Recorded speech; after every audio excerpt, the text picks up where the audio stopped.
Brendan Sorsby enters 2026 as the most hated man in college football, but if he embraces that villain role, he will stamp himself as a first-round quarterback.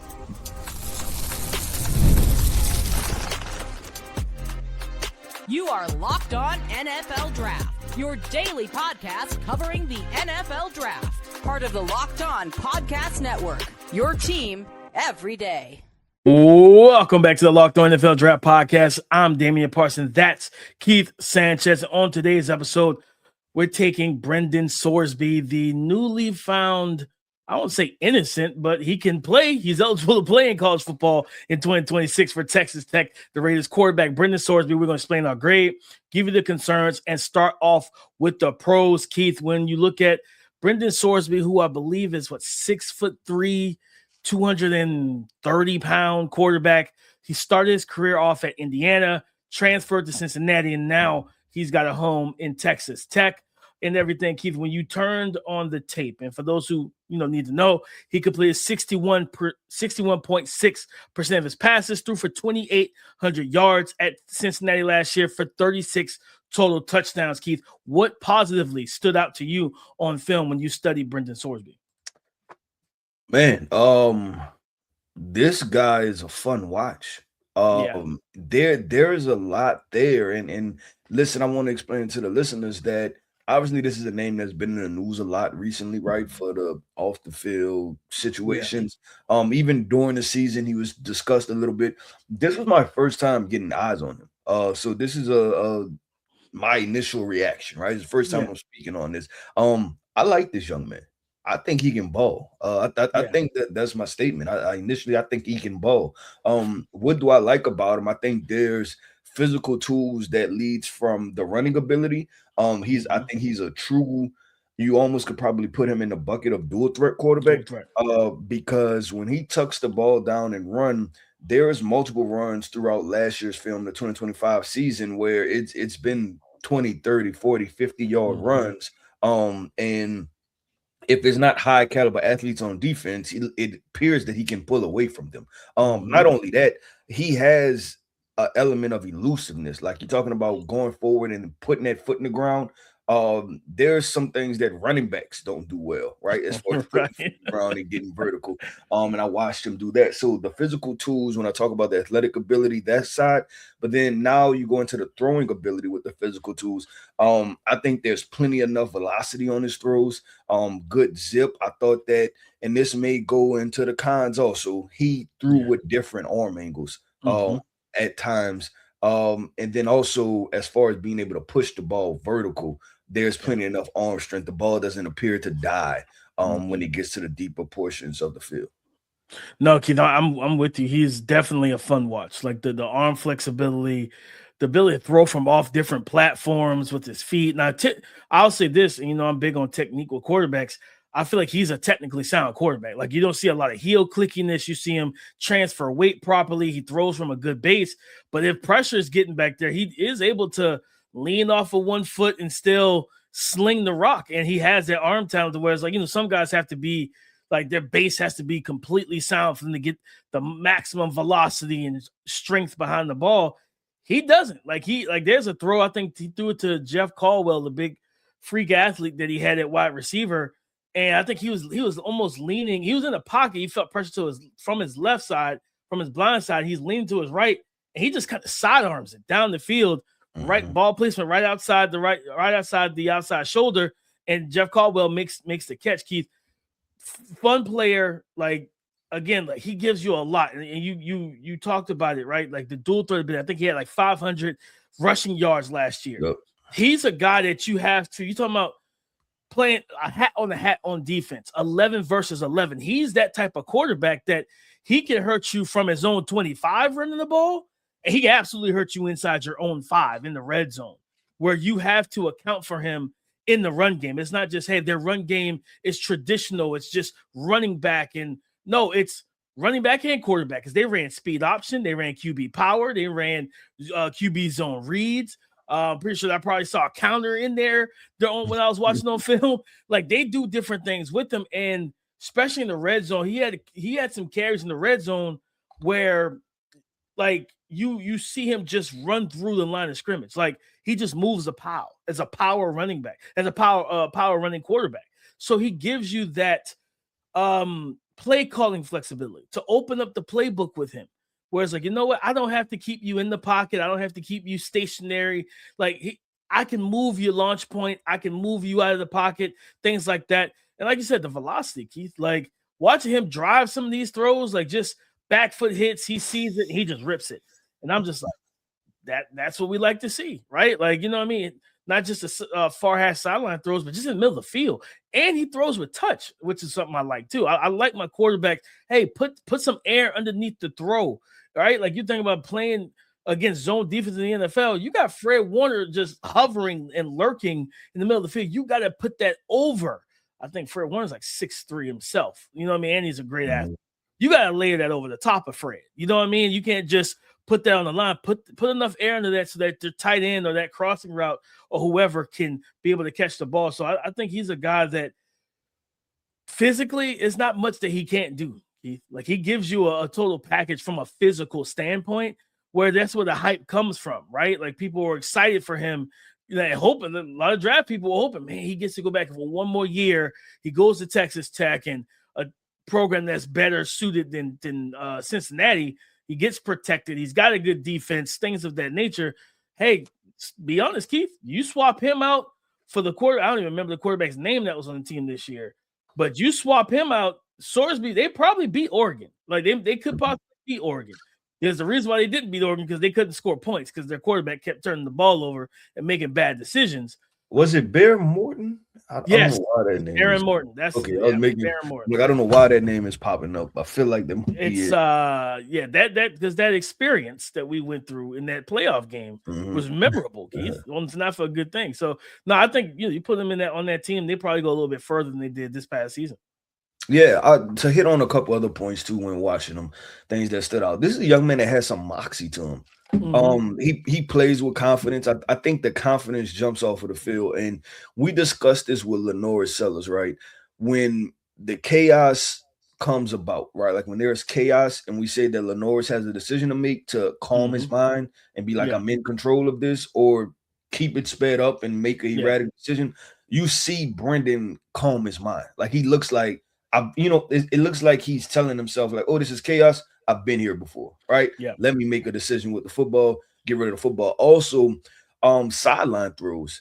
When there's those one-on-ones, whether it was a back shoulder throw or it was dropping it in a bucket, some of those throws I had to rewind because I'm like, how did he get that in there? Just on a sideline, just with his wide receivers running a vertical route. And there's one-on-one, the wide receiver and the cornerback, and he lets it rip, and it's a ball with, it's not just like a moonshot type thing, right? Where it's falling. It has some RPMs on it, right? Like it's moving. And it just falls in a really good spot. And I'm like, that was impressive. Scrambling. I think there was one time, I can't remember if it was Cyrus Allen or not, and it was scrambling, it was going towards the sideline, and he let it go. And this was before Cyrus Allen broke, and then Cyrus Allen was able to get the two feet in. Now, mind you, some of these catches were good catches by the wide receiver. Also, I want to give them credit. But it was just good situations as far as with Brendan giving them opportunities. I was like, this is impressive. Yeah, no, he that's the thing about, like, he's a fearless guy, he's a fearless player. And at the quarterback position, you want that, right? Like, because you just feel like, hey, if there's some, which we'll talk about in the next segment, if there's some gunslingerness to it, like, we can kind of work on that. We could talk, hey, making calculated decisions, things like that. You know what I mean? Like, that's a lot easier than a passive quarterback. A guy that just, hey, I'm not going to take the shot down the field. I'm going to dump it off on 3rd and 10. Like, dude, that's not helping us. Like, you know what I mean? It's 3rd and 10, and you dumping it off for a 2-yard gain. We're punting the ball again. Like, that's not what we want. You know what I mean? So he gives you that type of mentality where I would say the play, like, that self-creation, that mobility, the athleticism, the arm strength, and his mentality, no play is ever dead with him. And he wants to make the play. And I appreciate that from the quarterback position, that you have a hunger to make the big play and keep us going down the field, moving the chains, or just making that big play and getting us in the end zone. He has that type of mentality, and that can translate well to the NFL. Well, DP, we talked about the pros, right? The reasons to be all in on Brendan Sorsby. Let's flip the coin and look at the other side, right? What are the concerns about Brendan Sorsby as a prospect, right? And what do we need to see in the 2026 college football season? We'll discuss that coming up next. Workplace chaos, deadline stacking up, inbox overflowing, and the one position you have to fill is still sitting open. When the pressure's on and you need the right hire, this is a job for Sponsor Jobs. Indeed, Sponsor Jobs helps you reach the people who actually fit what you're looking for: skills, experience, location, so you're not just hoping the right candidate stumbles across your post. And here's a stat that says it all. In the minute I've been talking to you, companies like yours made 27 hires on Indeed, according to Indeed data worldwide. So if you're hiring, spend less time searching and more time interviewing candidates who check all your boxes with Indeed Sponsored Jobs. And listeners of this show will get a $75 sponsored job credit to help get your job the premium status it deserves at Indeed.com/podcast. Just go to Indeed.com/podcast right now and support our show by saying you heard about Indeed on this podcast. Indeed.com/podcast. Terms and conditions apply. Need to hire? This is a job for Indeed Sponsored Jobs. Again, if you need to hire, this is a job for Indeed Sponsored Jobs. Before we break down the concerns for Texas Tech quarterback Brendan Sorsby, get your daily dose of the Locked On NFL Draft completely ad-free by joining the Everydayer Club today. Start your 7-day free trial right now and get closer to me and Keith, your favorite draft analyst, without the interruptions. Click the link in the show notes or go to LockedOnNFLDraft.supercast.com to claim your free trial today. Concerns, Keith, when you look at the 6'3", 230-pound toolsy quarterback transfer from Cincinnati to Texas Tech, Brendan Sorsby. Keith, what was some of the concerns that you had for Sorsby after watching the film? We talked a lot about what we liked about him. What were some of the things like, hey, we gotta fix this in 2026? Yeah, I'm gonna start with, I think, the deep ball accuracy. I thought there were times that it came and went, right? There were a few throws that he left out there as far as the big wide receiver Caldwell. I thought he would be streaking on a skinny post, or it'd be a vertical route. And Caldwell, to our listeners, understanding he's coming from Cincinnati, but this is a guy that tested as an elite athlete.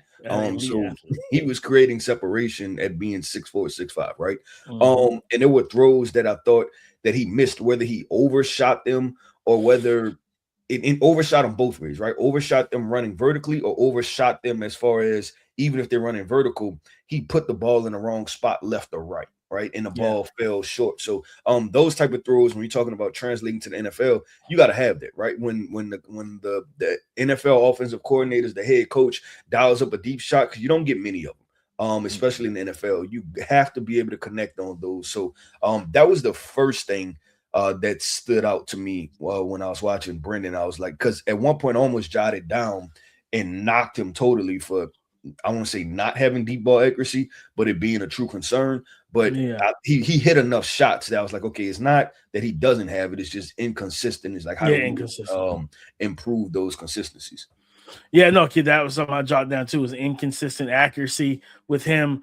Decision making. There's some interceptions, Keith, where I was like, Brendan, what were you looking at to throw this ball? Matter of fact, I think it was Arizona, the Arizona game, first play, first offensive play of the game, he threw an interception. And I'm like, you threw this into, and I think it was zone coverage, and they baited him. But as I've been saying, a lot of these young quarterbacks we've been talking about, just like declaring whether or not a window is open, right? Like, just declaring that. And he's like, there's times he just gets to his read and just throws the ball blindly, just blind anticipation, blind throwing, and he throws interceptions. So the decision making, I want to see get better. And not just from like a stationary standpoint, there's times when they moved him off his spot and like he's scrambling, and then you see him try to make a throw. And again, that's that gamer in him. There's no play I'm gonna let die. But sometimes, like, hey, just throw the ball away, right? Protect yourself, protect the football and things of that nature. They lost the last 4 games of the season, if I remember correctly, once they got into playing better competition or equal competition.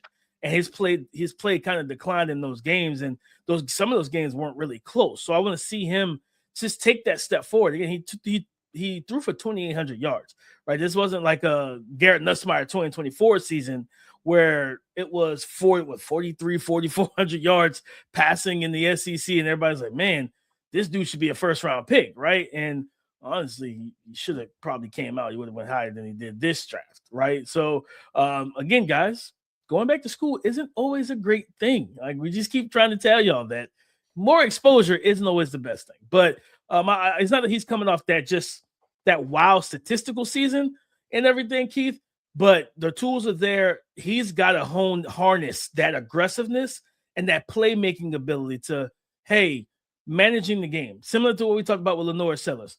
Some plays you got to let die. Like, you know what I mean? It's 2nd and 10.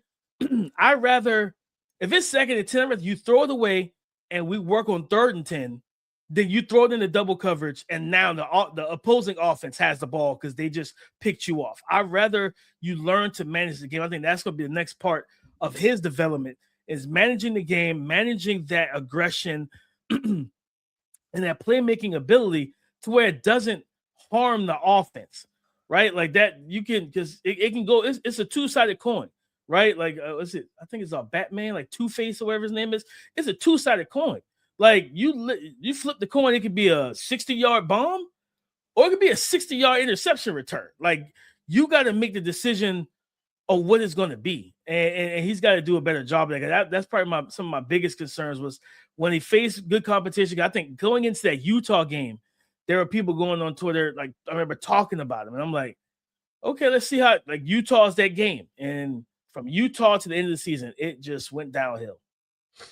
Yeah, no, I mean, and went downhill. They lost four straight games, and 4 of his 5 interceptions for the year, I believe, happened in those last 4 games. I think it was like a 1 interception, 2 interception, 1 interception type of situation, right? As far as the games, I think that's when his, like you said, the playmaking / moving away from the traditional mechanics got him into trouble from time to time, right? And those, and usually what you're seeing those last 4 games was what happens when you have those type of quarterbacks when they initially go into the NFL and they learn you can't do that, right? And what I'm talking about is scrambling outside of the pocket, standing flat-footed, throwing sidearm, potentially across your body, right? Across your body. Yeah, like you can't do that. And you can tell just even some of his completion percentages, right? I think against Utah, he was at like 30% completion percentage, and I think Arizona was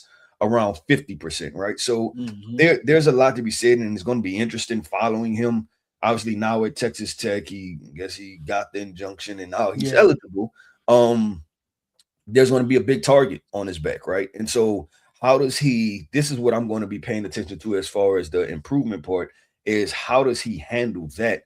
I think that's going to let me know the big stage part, right? Because not only DP does he have a target on his back from his off the field situation, Texas Tech now has a target on their back because if you see the back and forth with a lot of the blue blood programs as far as the Texans and the Big Ten and the SEC talking about they may not go against them, may not schedule Texas Tech, and Texas Tech in this NIL era, they've also been the disruptor, right? They've been the non-traditional blue blood program that has went and said, you know what, we have money too. We're going all in. We're going to compete with these blue blood programs, and I don't think they like it. And it starts with it didn't start with, but I think it elevated another notch, which is Brendan Sorsby not going to LSU or not going to one of these traditional programs and choosing Texas Tech. And and I think part of it was unfair because if Texas Tech is playing within the rules, then I'm all for it. Like, let's see what happens. But I think there's a two-sided part or double point to Brendan Sorsby this year, and how does he calm his mind and not try to force things? No, 100%. I mean, I saw the reports, I think last night, Keith, or whatnot, when it first, after all the stuff, I saw reports of like the Big Ten, we're not scheduling any sport, not just football, any sport. Georgia, and I think Notre Dame, I think was other school, and they were trying to tell and I'm like, okay, cool. If I'm Brendan Sorsby, I'm like, listen, man, like, and again, I don't condone what he did. Like, you know what I'm saying? I'm not gonna get in here and be like, he didn't do betting on your own team is not good, right? We see that in the NBA, you get a lifetime ban for that, right? You know, with Jonte Porter and all those Terry Rozier, all those you start messing with the money and bets, and you're actively playing, that's a problem. I get, I'm all for punishing. If I thought he wasn't going to, be honest with you, I talked about this on the segment on the show I did a couple of weeks ago. I didn't think he was going to get it. I was like, man, bro, just hit the supplemental draft. You'd probably be a second round supplemental draft pick for the Dolphins or somebody, and just go to the league. But you got the injunction because I think the entire circuit of judges in that injunction were Texas Tech alums. So it was just like, oh, they're from Lubbock. Of course they're going to say, yeah, man, it's okay. You did the therapy and rehab. You're going to play for Texas Tech because that's our school. So nonetheless, I think for him, that I'm going to be watching this. Do you come into the season? Because he's suspended the first 2 games. It's like 2 cupcakes. Nobody cares. Once you come back, do you play with a level of antsiness to try and prove, you understand what I'm saying? Okay, we're the biggest. We got the biggest target on our back. We are the villain in this story of college football in 2026. Do you come out and embrace that? Keith, we've seen athletes embrace that villain role. We've seen Kobe do it. We've seen LeBron do it. We've seen a lot of the best of the best do it. So, okay, you hate me, you boo me, whatever. All right, great. I'm going to take that and I'm going to channel it and I'm going to drop 45 on you. In this case, does Brendan Sorsby lead Texas Tech's offense to being one of the highest scoring offenses this year with his mentality on the field?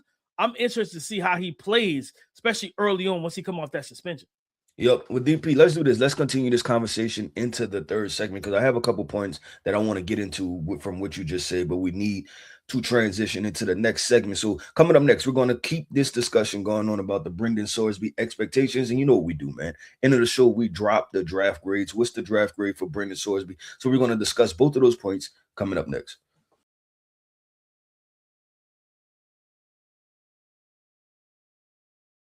Thank you for making Locked On NFL Draft your first listen of the day. And thank you for making the Locked On Podcast Network the #1 sports podcast network in America. It's all because of you, Keith. You said you had some thoughts that you wanted to get out, man. I'm going to go ahead and give you the floor because we continue this conversation because it's just an interesting one with such an interesting case with Brendan Sorsby. Yeah, so you discussed the embracing the villain role, right? And not so much just the villain role, but you discussed the athletes that did, right? You talked about Kobe and listen, I have the Mamba mentality poster behind me, right? You talked about, LeBron James, you talked about some of these other guys, but the difference is, DP, those guys are professional athletes. And I'm not talking about from a monetary standpoint, but those guys were older athletes who had been through the ringer a little bit, right? To go through. So that's why I was saying initially, before you got to your point, I said, that's why this is going to be very interesting to see, because I think you're going to know if Brendan Sorsby has NFL mentality this season. And usually you don't know that until the kids get to the NFL. But I think because of this outside noise and different level of pressure, and also there's been a genuine, man, I'm trying to find the right thing to say. There's been like this genuine bubble around college athletics, which it should have been, right? Was that, hey, these guys are amateurs, right? So they don't receive the same level of dislike or pushback against that you would get in an NFL athlete or NBA athlete, right? Because like, oh, they make all this money. You know what I'm saying? Like it's heightened more. But I think Brendan walks into this with an extremely elevated sense of college football. I don't want to say against him, but there are people that are rooting against him in an elevated level. So I just wanted to make that point that that's what I'm gonna be paying attention to, is like, how does he respond to all these things? The physical tools. Now let me get into my draft grade. I gave him a first round grade. I think he's a first round talent. I've seen enough to say that, especially at this part in the process, right? Now, maybe if it was about to get drafted, would I probably be a little bit more critical and say second round?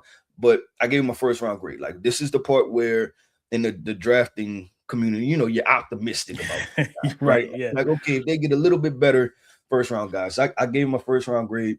I think he has all the physical tools in the world to be a first round quarterback. So much of what Brendan is and who he's going to be it's going to be a neck up thing. And this part is not even just about playing a game. You playing a game and you're playing against millions of people every single week. So definitely, I thought the Arch Manning being QB1 being the biggest headline, we'll see. Because if Texas Tech wins games, this can continue to be a very polarizing subject with Texas Tech. So we'll see. No, I gave him I gave him a late first, early second. Everything we talked about, the tools of that. Truthfully, and like as you just alluded to, biggest story in college football. You know what I mean? When week 3 hits, because he's out the first 2 weeks, right? I think I saw someone, they were talking about eliminating the week 0 crap and making it all week 1 to week 1. I'm like, yeah, please, because it's stupid. Week 0 when you know the games are being played, it's the stupidest thing in the world. But like when he returns, that's going to be a headline on all college football major platforms and shows. Brendan Sorsby first game of the season. And you got to think about it from this aspect, guys. For Brendan, you got to me, Keith, I think if he embraces that villain role, and because again, everybody's not cut out to deal with that type of publicity, booze, hatred, everything. You got to be cut from a certain cloth mentally to say, every stadium I go into, yes, you are naturally going to be disliked because you're the opponent. But now, because of what you did, the betting and how everything played out, you suing the NCAA and getting what you wanted, right? And the judges were in your favor. Now you become probably the most hated man in college football because of it, right? The NCAA said this is, they called it almost a travesty, and they use a lot of different words. Like they did not like this situation, and we see how the schools are responding. For Sorsby, if you embrace that villain role, walk into every stadium knowing not only am I disliked, these people hate me, and that's fine. And you go out here and ball and now you said Texas Tech's winning games. Not only are you winning games, let's say you win the Big 12. You get back to the CFP. That's why I want to stop you right there, DP, because I pulled up the schedule, and if this is correct, I feel like this is the correct schedule. Just you just gotta make sure. And you never know what college football. The first 2 games that you said he's suspended for, right? That's Abilene Christian and Oregon State, right? Then after that, he's expected to return. He has Houston, then Sam Houston, then Colorado, Arizona State, Cincinnati, his former team, Arizona, West Virginia, Oklahoma State, Baylor, and TCU. To me, the Big 12 is a conference that it appears that if you can become a step above, right? I think in the Big 10, it's hard to become a step above because it's so competitive. I think in the SEC, it's hard to become a step above because it's so competitive. In the Big 12, it appears if you acquire a decent amount of talent, you can become a step above. And if the Texas Tech did what they were supposed to do in the transfer portal, or them going get Brendan Sorsby was reflective of how they handled other positions, they will probably be a step above, which means we're looking at a Texas Tech team with maybe 1 loss and entering the playoffs, right? Or winning a Big 12 championship and entering the playoffs, and this thing continues to build throughout the college football season. No, 100%, and that's why for me, like I said, late first, early second.